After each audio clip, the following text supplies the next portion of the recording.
이강인 선수가 드디어 우리가 고대하던 오피셜이 떴습니다. 파리 생제르맹의 이강인. 이강인은 2028년까지 파리 생제르맹과 계약을 맺습니다. 그리고 등번호는 19번이고요. 이제 유니폼을 직접 들고 사진을 찍는, 특히나 이제 파리 생제르맹은 디올이 스폰서거든요. 그래서 디올 정장을 입고 2028년 이렇게 인터뷰도 하고 태극기 들고 사진을 찍는 이제 오피셜이 완벽하게 떴습니다. 일단 이강인 선수의 이적을 어떻게 바라봐야 되냐. 이강인 선수는 새로운 파리 생제르맹을 만들어가는데 중심이 될 수 있는 선수예요. 그 이번에 엘리케 감독이 선임될 때도 계속 어떤 인터뷰를 하냐면 새로운 파리 생제르맹을 만들어가겠다 라는 인터뷰를 해요. 왜 그러냐? 크게 파리 생제르맹을 나눠보면 1기, 2기가 있습니다. 첫 번째는 파리 생제르맹이 이제 돈이 점점 많아지면서 영입했던 선수들이 있어요. 나폴리에서 카바니, 라베찌, 그리고 뭐 이탈리아에서 베라티, 이제 좋은 선수들을 점점 영입하기 시작했거든요. 여기에 플러스 질라탄까지 있었죠. 그게 이제 1기였고, 이제 2기로 넘어가면 네이마르, 음바페, 가장 최근에는 메시까지 이 3톱이 또 형성이 됩니다. 첫 번째 1기와 2기 두 번의 세대를 지났어요. 근데 이 세대를 지나면서 파리 생제르맹이 돈을 쏟아부은 것에 비해서는 챔피언스리그 성적이나 이제 대회 성적이 그렇게 막 만족스럽진 않았습니다. 그래서 이번에 파리 생제르맹이 이번 이적 시장을 어떻게 설정을 했냐면, 이 루이스 캄포스 디렉터가 어떤 사람이냐, 유망주를 발굴하는데 매우 뛰어난 사람이에요. 일단 모나코에 있을 때 음바페, 베실바, 파비뉴 등등 그 당시에 모나코가 아주 강했을 때 멤버들을 구축한 사람이에요. 그래서 이 루이스 캄포스가 이번 이적 시장에는 젊은 선수들 위주로 실제로 영입을 하고 있습니다. 돈이 갑자기 많아지면서 스타 선수들을 영입하는데 되게 집중을 많이 했었거든요. 뭐 질라탄, 카바니, 라베찌, 네이마르, 음바페. 그런데 스타 선수들만 영입하니까 여기서 발생하는 문제점도 많았어요. 특히나 수비적인 밸런스가 안 맞는다는 거. 그래서 지난 시즌도 네이마르, 메시, 음바페 화려한 3톱이었지만 이제 네이마르도 점점 이제 나이가 차면서 이 선수도 뭐 부상도 많기도 하지만 원래 네이마르가 수비를 잘하는 선수였거든요. 근데 수비 가담 능력이 조금씩 떨어졌어요. 근데 음바페는 젊지만 수비를 안 하고 메시 같은 경우는 당연히 또 수비를 안 하고 하다 보니까 지난 시즌에 파리 생제르맹이 엄청 실망스러웠습니다. 특히나 상대가 역습을 할 때 그냥 역습을 거의 뭐 고속도로였어요. 방해해주는 선수가 단 한 명도 없었습니다. 그러다 보니까 이번에 열심히 뛰는 선수 위주로 영입을 하고 있어요. 우가르테는 특히나 미드필더 라인에서 그동안 파리 생제르맹이 영입했던 선수들과 결이 다릅니다. 베라티, 파비앙 루이스, 비티냐, 기술적인 선수들을 매우 좋아했어요. 파리 생제르맹. 그런데 우가르테는 기술적인 측면보다 일단 파이팅 넘치게 뛰면서 중원 싸움에 강점이 있는 선수거든요. 애초에 여기서부터 결이 달라지기 시작하고,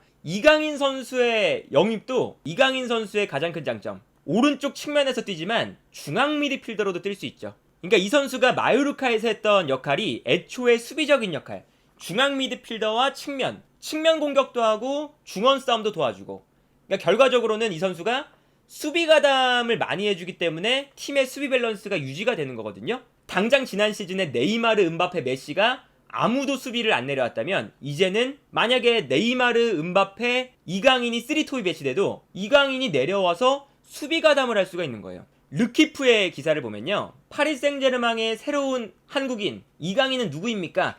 가장 큰 장점이 경기 내내 공격과 수비 모두에서 고강도의 노력을 반복하는 능력이 있습니다. 파리 생제르맹이 이강인에게 바라는 바가 저기에 담겨 있습니다. 90분 동안 공격과 수비, 그러니까 이제는 공격만 해서는 이 팀의 밸런스가 안 맞는다는 것을 파리 생제르맹이 당연히 알고 있고, 그렇기 때문에 수비와 공격을 동시에 같이 해줘야 돼요.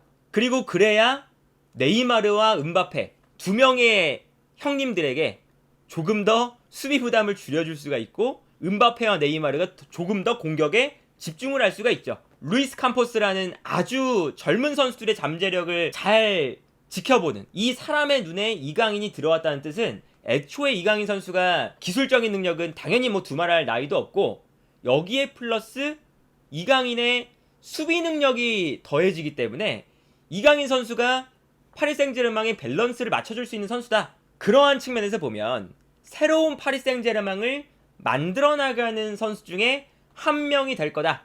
뭐 최근에 베이가 젊은 선수잖아요. 이 젊은 선수의 이름도 나오고 은두루도 이제 오피셜을 기다리는 선수인데 이 선수도 젊은 선수고요. 시몬스 파리 생제르맹이 이제 키우던 유스가 아인토벤으로 이적을 했는데 바이백 조항이 있어요. 그래서 그 시몬스를 다시 데려오려고 하기도 하고 9번 공격수의 자리에도 뭐 하무스나 무안이나 애초에 젊은 선수들의 이름만 나오고 있습니다. 정말 이제 새로운 세대를 열어가는 그런 시점인데 최근에 파리 생제르맹이 아시아 시장에 되게 관심이 많아요. 그래서 오늘 파리 생제르맹이 이강인의 영입 발표를 하자마자 한국 계정을 바로 만들었습니다. 이강인 선수가 들어가 보면 첫 게시물로 인사를 하고 있어요.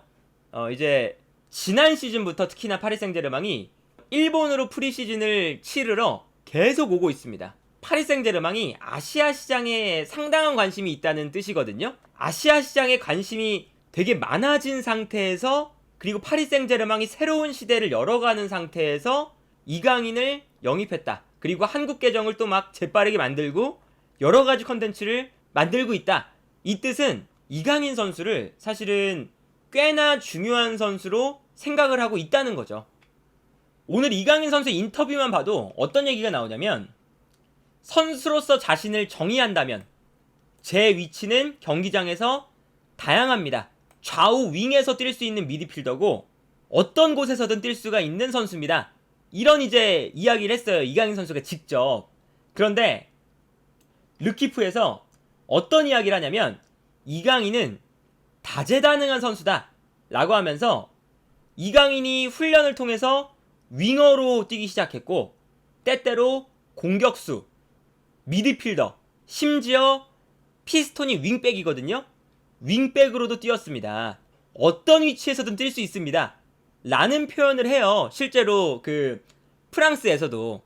이거는 이제 이강인 선수에게 다음 시즌 주전 자리를 차지할 수 있을 만한 매우 중요한 포인트죠. 일단 엘리케 감독이 부임한 지 일주일도 안 된 상태에서 파리 생제르맹의 선수들을 제대로 파악하지도 못했고 어떤 포메이션을 쓸지도 정확하지 않은 상태거든요. 4-3-3을 쓸지 아니면 4-2-3-1을 쓸지 아니면 뭐 3-4-3을 쓸지 3-5-1을 쓸지 어떻게 될지 몰라요. 그런데 이강인 선수가 이제 왼쪽 오른쪽 뭐 중앙 미드필더 뭐 공격수 심지어는 풀백에서 뛴다. 엘리케 감독한테 어떤 포메이션을 써도 이강인을 활용할 수 있다 라는 생각이 들 수 있게끔 만드는 거죠. 그래서 뭐 예를 들면 3톱을 쓴다.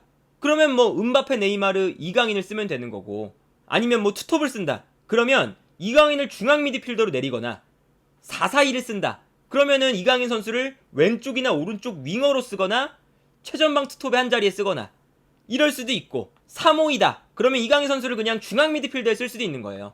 엘리케 감독이 어떤 전술을 쓸지 모르는 상태에서 이강인이 여러 포지션을 소화할 수 있다 라는 건 파리 생제르맹에는 중앙 미드필더 라인에도 쟁쟁한 선수들이 많고 공격수 라인에도 쟁쟁한 선수가 많아요. 그래서 이강인 선수가 어느 정도의 주전 경쟁은 펼쳐야겠지만 이강인 선수가 여러 위치에서 뛸 수 있다는 점을 고려해봤을 때 엘리케 감독이 이강인을 유연하게 활용할 것임은 분명하다. 그래서 이강인 선수의 출전 시간은 사실 그렇게 걱정할 만한 부분은 아닌 것 같다. 그리고 이제 애초에 이강인 선수가 지금 파리 생제르맹의 뭐 미드필더에 뛴다 하면 중앙 미드필더 중에서 지난 시즌 보여줬던 퍼포먼스가 가장 좋고요. 오른쪽 측면 공격수로 나오면 아센시오와의 경쟁인데 지난 시즌 라리가에서 아센시오보다 이강인이 훨씬 잘했습니다. 엘리케 감독은 젊은 선수를 잘 기용하는 감독이고 선수의 명성을 거의 신경을 안 쓰는 감독이거든요. 그래서 데려온 것도 있어요. 파리 생제르맹이 새로운 세대를 만들어 나가는 과정에서 명성에 집착하지 않고 정말 실력만 보고 선수를 기용한다.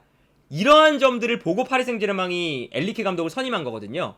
그런 거 생각하면 이강인 선수가 충분히 다음 시즌에 주전 경쟁을 해볼 수가 있는 거죠. 그리고 이제 재밌는 게 뭐냐면 이강인 선수가 이 파리 생제르맹 행을 결정한 게 6월 A매치 하기 전 마요르카에서 한국으로 넘어올 때 파리를 경유해서 왔잖아요. 그리고 그때 파리를 경유했을 때 메디컬 테스트를 받고 왔다고 알려져 있는데 그때 이미 사진을 찍었습니다. 올라온 사진들이 다 머리 스타일 자체가 그 마요르카에서 넘어올 때의 머리 스타일이에요. 그래서 이강인 선수가 오늘 파리 생제르맹 가자마자 찍은 사진을 보면 약간 머리 스타일이 달라져 있습니다. 이강인 선수가 6월 달에 이미 6월 A매치 하기 전에 파리를 경유에 들어오면서 이런 사진들을 찍었다는 이야기가 되는 거겠죠? 그래서 이제 이강인 선수의 이 파리 생제르맹 이적이 언제 결정됐느냐? 조금 더 살펴보면요. 이 마테오 모레토 기자가 이강인 선수한테 굉장히 관심이 많은 기자죠. 아틀레티코 마드리드와 파리 생제르맹 그리고 이강인의 어떤 이야기가 있었나 알려주겠다. 최근 몇 달간 이강인은 아틀레티코 마드리드와 밀접했습니다. 애초에 1월에 아틀레티코 마드리드가 이강인 선수에게 처음으로 접근을 했었고 3월과 4월에 본격적으로 이적이 가속화되었었고 첫 번째 공식 제안까지 이르렀습니다. 그리고 심지어는 4월 26일 아틀레티코 마드리드와 마요르카의 경기, 요 경기에서 두 구단의 이제 보드진이 만나서 이적 가능성을 논의하는 자리도 여러 차례 있었어요. 이강인의 이적이 거의 완료가 된 상태였는데 확실하게 서명이 마무리되진 않았었습니다. 그래서 마지막에 아틀레티코 마드리드가 어떤 제안을 했냐면 약 1,500만 유로에다가 플러스 선수를 더해주는 그러한 금액을 제안을 하고 있었습니다. 그런데 파리 생제르맹이 갑자기 마요르카에게 2,200만 유로의 제안을 하면서 마요르카가 아틀레티코 마드리드의 제안을 거절하고 파리 생제르맹의 제안을 수락했습니다. 그리고 이강인 또한 스포츠적인 수준에서 아틀레티코 마드리드보다 파리 생제르맹의 프로젝트가 자신의 성장에 좋은 선택이라는 것도 판단이 있었습니다. 파리 생제르맹의 관심은 언제부터 시작했냐? 일단 이강인과 파리 생제르맹은 5월 초에 접촉이 시작됐고요. 헤타페를 상대로 한 이강인의 2번의 득점, 그리고 아틀레틱 빌바오를 상대로 한 한 골의 득점, 요 득점을 보면서 파리 생제르맹의 이 루이스 캄포스가 이강인의 영입을 가속화하기 시작했습니다. 이제야 밝히면 최근 몇 달 동안 엄청나게 많은 클럽에서 원하던 선수였습니다. 1월부터 5월까지 울버햄튼, 아스톤빌라, 벌리, 뉴캐슬, 브라이튼, 아틀레티코 마드리드 등등등 여러 팀들이 관심이 있었고 결국에는 파리 생제르맹의 루이스 캄포스가 빠르게 이강인을 설득하는 데 성공을 했습니다. 이제 이강인 선수의 이런 이적 사가가 어느 정도 이해가 되는 거죠. 이강인 선수를 관심 있어 했던 팀들은 당연히 많을 수밖에 없었거든요. 이강인 선수가 뭐 마요르카에서 강등권이라고 평가를 받는 팀을 가지고 중위권까지 끌어올렸고요. 그리고 거기서 공격 포인트도 많이 쌓았고 심지어 공격만 잘하는 선수가 아니라 공격과 수비를 동시에 잘하는 선수였어요. 그래서 뭐 마요르카의 기록들을 보면 드리블, 키패스, 크로스 성공 횟수, 어시스트, 찬스 메이킹 횟수, 플러스 뭐 볼 경합 횟수 등등 공수양면으로 다 마요르카에서 1위, 그리고 라리가에서 상위권에 달하는 수치였죠. 이제 이강인을 원했던 팀들이 사실 바이아웃이 이강인의 실력에 비해 낮다 보니까 여러 팀들이 노리고 있었고 여기서 이제 아틀레티코 마드리드가 가장 앞서 있었는데 당연히 뭐 울버햄튼, 아스톤빌라, 벌리, 뉴캐슬, 브라이튼 이런 팀들보다는 당연히 아틀레티코 마드리드가 더 강팀이잖아요. 그런데 아틀레티코 마드리드가 뭐 늘 말씀드렸던 것처럼 돈이 많이 쓸 수 있는 팀이 아니라서 이적료를 약간 낮추고 선수를 포함시키고 이런 협상을 계속 하다가 파리 생제르맹이 중간에 끼어들어서 한 번에 2,200만 유로 내겠다 이런 이제 이야기가 되면서 이강인 선수도 파리 생제르맹을 선택하게 됐다. 그러니까 이강인 선수가 이런 이제 이적 기사만 봐도 지난 시즌에 얼마나 잘했던 선수인지, 얼마나 그 인기가 많았던 선수인지를 알 수가 있는 거죠. 그래서 이제 이강인 선수의 일정은 사실 이렇게 이강인 선수가 가자마자 또 영상을 찍고 바로 오피셜이 올라오고 약간은 좀 빡빡한 일정이거든요. 근데 왜 이렇게 빡빡하게 올렸냐? 7월 10일, 그러니까 내일부터 파리 생제르맹은 본격적인 프리시즌 훈련에 돌입을 합니다. 엔리케 감독이 새로운 감독이기 때문에 새로운 감독 체제에서 훈련을 완벽한 상태에서 시작을 하는 게 좋거든요. 그렇기 때문에 주말이지만 약간은 무리해서라도 이강인을 빠르게 파리로 오게 만들고 오피셜을 띄우고 내일부터 이강인 선수가 프리시즌에 참여를 하게 된다. 첫 번째 경기는 7월 22일 새벽 2시에 있는 르 아르브. 그리고 요 경기 첫 번째 경기를 치르고 나서는 일본으로 건너가서 알나스르 호날두가 있는 팀과 경기를 하고요. 그 다음에 7월 28일 세레즈 오사카, 그 다음이 8월 1일 인터밀란과의 프리시즌을 치르게 됩니다. 그리고 이제 내일부터 이강인 선수의 훈련하는 모습을 볼 수가 있습니다. 왜 그러냐? 주말이었잖아요. 주말인데 우가르테가 오피셜을 띄우자마자 우가르테가 훈련을 하고 있는 모습이 올라왔어요. 지금 이 파리 생제르맹이 이제 평일 주말 가리지 않고 훈련에 돌입을 했습니다. 그래서 아마 내일부터 이강인 선수의 훈련하는 모습이 업데이트가 활발하게 올라올 예정입니다. 그래서 이제 이강인 선수가 뭐 정말 어린 시절부터 관심도 많이 받았었고, 그리고 발렌시아 시절에 뭐 성인 무대로 올라와서 자리를 못 잡고 사실상 발렌시아에서 방출을 당하고 그 다음에 마요르카로 건너가고 거기서 이제 사실상 이강인 선수의 프로 무대가 시작이 된 거잖아요. 그래서 마요르카에서 지지난 시즌만 해도 잘 못 나왔었는데 지난 시즌에는 드디어 주전으로 자리 잡아서 정말 멋진 모습을 보여주고 이제는 파리 생제르맹까지 본격적인 이강인 선수의 10년은 남아있거든요. 10년 동안 우리가 이강인 선수의 이런 멋진 모습들을 즐기면 될 것 같습니다.